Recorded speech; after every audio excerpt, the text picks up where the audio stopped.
What's going on, y'all? Welcome back to Kid Tosh, and today we're going to be talking about the top 5 players in the 2009 NBA Draft. We do this every weekend. I have a playlist about this, so if you missed 2010, 2011, 2012, or 2013, please feel free to check those out. Before getting into this, I just want to say my Twitter is on the screen, and if y'all enjoyed this video, please leave a like, comment an idea down below, or subscribe if you're new, and let's get into this. So, at number 5, we're going to be starting with the 19th pick. Indiana Pacers point guard Jeff Teague. He was a sophomore picked out of Wake Forest, and he was going to the Atlanta Hawks, where he remained as the starting point guard for nearly his whole career, at least until this year, where he was traded to the Pacers, where I believe it was the Pacers traded George Hill to the Jazz, and the Jazz gave the Hawks the number 12 pick, which ended up being forward Taurean Prince. So, Jeff Teague out of Atlanta, I think it was last season, the 2015-16 season was the season after he was an All-Star. So he was an All-Star in 2014-15. He's got one All-Star appearance. He's a very quick point guard that can get to anywhere he wants on the floor. The only problem is that he hasn't really improved enough to be considered elite. He's not bad, okay? He's pretty much an average starting point guard, if not a little bit better. But the guy obviously hasn't reached his full potential on the defensive end, and he hasn't become a good enough shooter. You know, he's really a slashing point guard that has decent playmaking skills and can run an offense. At number 4, we get right into the star players. So from here on out, we're going to be looking at star players, guys who can take over the league, and that's a guy that comes in mind for the 9th pick in the 2009 NBA Draft, which was Toronto Raptors shooting guard DeMar DeRozan, a freshman out of USC. This guy took a little bit of time to become what he became in the NBA, and a lot of people thought that this guy would only become great or to the level that he is today if he was to develop a three-point shot. But actually, contrary to most people's belief, he was able to get a 24 points per game clip last season without being a good three-point shooter whatsoever. He's really relied on the mid-range game and getting to the rim and the foul line to produce most of his points, if not all of his points, because he's a top scorer. This guy can really put points on the board, and he really does it in a limited ways, which is it's somewhat interesting, but it's also something, you know, that's another reason why he's not exactly your clutch guy down the stretch. This guy doesn't get you a bucket down the stretch. That's Kyle Lowry, just because Kyle Lowry can score in so many different ways. DeMar DeRozan is, you know, throughout the game he's going to put up buckets and buckets, but he can't be relied on to get a bucket at a certain time, just because he's going to be a steady scorer, but not a guy that, you know, you can't really call on him to just put a bucket in the basket. This guy can hit a lot of mid-range jump shots within the offense. His ISO game has gotten better, but I wouldn't call him a top isolation player in the league. But his specialties are indeed the mid-range game and getting to the basket. He hasn't really fulfilled his potential on the defensive end yet, which pretty much separates him from the superstars of the NBA and the top 3 shooting guards in the NBA, which I do not believe he belongs in yet. But he has made a living in that mid-range, and you gotta give him credit for it. At number 3, we delve deeper into the set of NBA superstars with Los Angeles Clippers power forward Blake Griffin, who was picked first overall in this draft to the LA Clippers, sophomore out of Oklahoma University.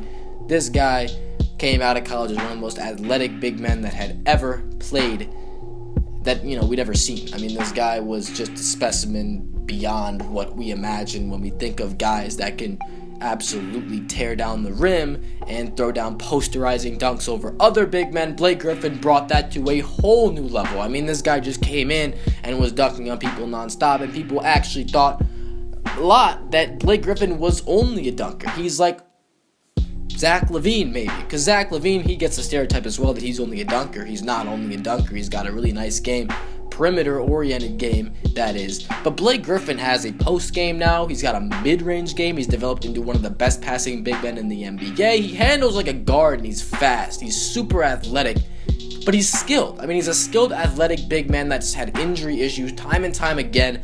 But when he's on the court and when he's healthy, he's one of the most unstoppable players you could think of. He does need to work on his defensive abilities and just being a solid post-defensive player, and that just hasn't worked out for him as well as I'd have liked, or a lot of people would have liked probably. But Blake Griffin remains a great rebounder and a great post scorer, and combine that with the athleticism that he provides, he makes him a monster. At number 2, we go to one of the guys that I've ripped on more than almost anyone or what am I saying? One of the guys that I like to give criticism on this channel. Houston Rockets shooting guard James Harden, or should I say point guard James Harden. This guy was picked 3rd overall to the Houston Rockets, sophomore out of... No, he wasn't picked to Houston. What am I talking about? He was picked to the Oklahoma City Thunder, and he was a sophomore out of Arizona State University. James Harden provided shooting right off the bat and was known in Oklahoma City as that 3rd guy that was primarily a shooter. Not really known as getting to the basket or anything else really. He was a decent passer, but Harden wasn't fulfilling his full potential, and that trade to Houston really jump-started his career. I mean, honestly, that made him so much better. He's a great number one option. I do like to pick at his defense, but you got to look at the positives in a situation like this and what he does to help his team win games. This guy's one of the best one-on-one scorers in the game. He's the absolute best player that you want to have in terms of getting foul shots. No one in the NBA is better at getting to the foul line than James Harden, and that's fact. That's not arguable. This guy just generates free throws. He's an incredible slasher. He's got great dribble moves, and he's got amazing court vision. I mean, he's a great playmaker. That's why he's playing point guard. He knows where his shooters are. He knows how to throw the hoop. He's a great playmaker. He scores the ball well. He's a very good rebounder for his position. The only problem is his defense, and unfortunately, that's cost his team chances at going farther in the playoffs. He hasn't been there time and time again. The last time he was really relevant and his team was relevant was in the 14-15 season in the Eastern Conference Finals, the farthest they got. And before that, they were getting gamed by Damian Lillard in Game 6. Maybe that wasn't exactly the year before that, but it was definitely one of those years with him and Dwight Howard. And then 14-15, yes, they had a great season, but it ended poorly in that conference finals round. And then 15-16, it was just bad. Dwight Howard leaves. And now we're set up with a year where James Harden gets to do it all by himself, and it's going to be very exciting to see.